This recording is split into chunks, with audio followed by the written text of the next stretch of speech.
nimero z'abantu iyo bajya kuzitanga bagira kondisiyo bashingiraho. Hari igihe umara iminsi usengera akazi, wajya kubona ukabona itangazo ry'akazi ugahita uvuga utahe, kuko umuntu ari koherereje w'inshuti yawe ukagira ngo gaciyemo, ukabara isomo ugasanga ibintu bibazo. Icyitondere, uyu muntu agomba kuba afite ibinini y'abana we. Ugasanga hari ikintu bakavuga n'ibintu bitandatu batangiye kwitera amajeri, bagera ku cya karindwi bakagikubitamo. Batagomba kuba afite uburambe ku kazi bw'imyaka 6. Yewe we kahitura n'amoteri ibenya amaguru ngurupa. Ugasanga uyu munsi wapi, hari n'igihe usanga ubyujuje, usanga ugize hanyuma iyo usanga ubyujuje iri tangazo wibutse ko atari wowe wenyine waribonye. Hari abantu nk'ibihumbi 30 baribonye, kandi imyanya ihari ni 2 cyangwa 1. Ukazinduka mu gitondo ibintu byose ukabyegeranya ukabipakira hari ubikaraba by'Imana yavuze byaciyemo. Wagera ahantu bavuze ikizamini kizabera ukahita ubona ni sitade ya Muhanga yiyogereho n'iyahuye. Yewe ukabona abantu b'inzobe barebare n'abagufi y'ababyibushye n'abananutse, abambaye amarinete n'abatayambaye bose baje mu kizamini. Satani akahita atangira kukubwira ati ariko urabona muri aba bantu wowe watahe, kandi ko ukabona naho wagira gute, ukabona naho wagira gute wanyura. Yesu ashimwe. Yesu ashimwe.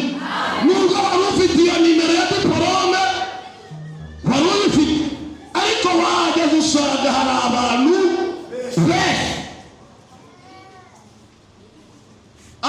Rero hari igihe akora rya jambo rivuga ngo kugira umuntu ugira gute ukujugunya, noneho ugahita utangira ukareba muri telefone yawe, ukareba nimero wahamagara, ukareba abantu mu nzira yawe mucatinga, ugahita usanga nta muntu wawe uhamagara ugakwigeza imbere. Dosi ari n'igiki dosi ugitaha utagitaha. Hari ababitaha n'abatabitaha, akahita ataha tu gafata umwanzuro wo gutaha. Hari n'usigaye itaza gahita, ariko nta mahirwe niyo, nta mahirwe, nta mahirwe. Hari igihe ugira n'ibya ukabura kumwe n'umuntu mwese mugiye kuzitanga, ukumva warahamagara ati ndi ku irembo, ati mwamfasha se mukanyakiriya, ati turaje twataba kanyiri. Ugasanga nta muntu ufite ugira ukujugunyamo. Yesu ashimwe. Ariko ndagira ngo mvuge kuri nimero ya Yesu, nimero ya Yesu.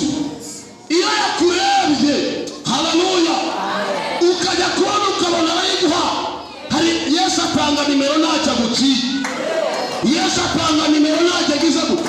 N'abantu umugabo utarobanura abantu ku buto. Nimuhe icyubahiro ni Yesu, nimuhe icyubahiro. Nyabona kubwira abantu twebwe Yesu yatwihereye nimero, nta muntu udutira karurute. Genda umwe mu bantu ukarikiye yangaga, ibyo abantu baranyangaga we, kandi reka banyange, reka abantu banyange rwose, nari meze nabi. Uzitwa niba banyanze bashiki banjye tuvinimwe bakahanga, data kavuga ati ngo wanyoko musu umwe mama ariwe dusigaranye wenyine nawe ari ucira karurutega.